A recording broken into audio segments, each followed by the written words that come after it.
Hey all, before I start showing this, I'd like to apologise in advance for shaky camera hands, as I'm just very shaky by default.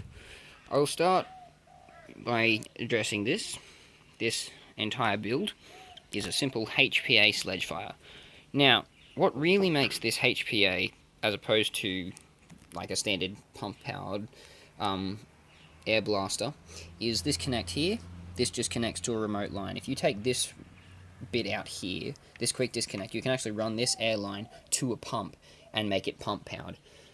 That's the only difference that makes it non-HPA. From here, we will begin by addressing the air tank. This looks like a piece of PVC, and you'd be right, it is. This is a rubber sink gasket, and it is sitting on the front of an XBZ. You'll recognise this bit. This is the back of the XBZ. I will try and focus. Yes. Okay, so what's happened here is this is a PVC pipe cap. I believe it to be a 15mm. I could be wrong. It could be 20mm. 20mm pipe cap, I'm going to go with 20mm, has been applied and solvent welded onto the back of the pump tube and therefore blocked off the airflow from the pump. This bit here, see if I can focus to make it a bit brighter. This bit here is where the blast button used to be. What I've done here is I've actually gouged out the entirety of the blast button and removed as much plastic ribbing inside. And for the sake of sacrificing shell integrity there, I've actually jammed a metal 1/8 thread to 6mm elbow push fit in there, and then I've just JB welded to absolute crap around it. I've run this at 70 psi so far and still no problems. At the front, I'll quickly address that the entire rocket post has been cut off, and that there is actually epoxied on. I don't believe I had any other reinforcements around that. That's there to help seal. That is the back of my barrel. What it is, it's actually 15mm outer diameter, 1/2 inch inner diameter aluminium barrel, and there's E-tape and Teflon tape on there because it goes inside a 25mm conduit, an outer diameter conduit barrel, and that is used to fire mega darts. And that's been hot glued in there. So that addresses basically the front of my build, and the whole point of this break action is so that I can reload megas, reload micros or Steffens real easy, but it'll be a single at a time. I have run multiple darts out of the same barrel for inline shot. It was fun.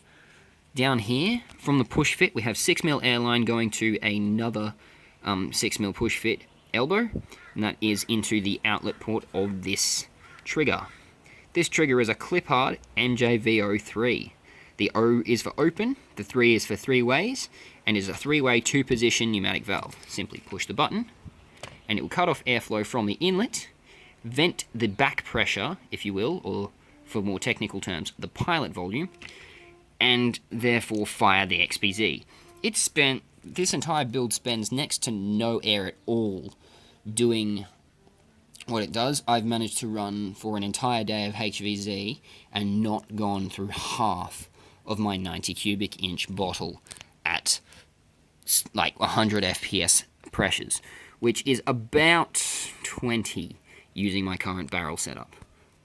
Note, there is some discrepancy between darts, and so some will squib just above 100, but most sit around the 90s.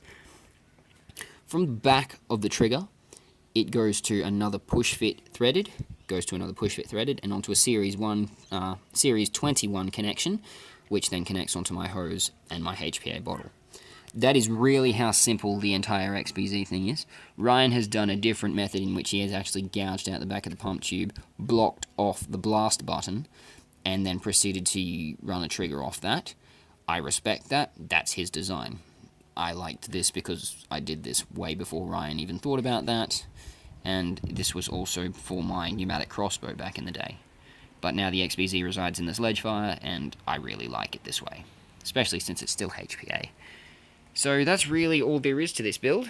I apologise again for shaky hands and for rambling a little bit, but I hope this gets the message across. Thank you for watching, and I hope you learned something.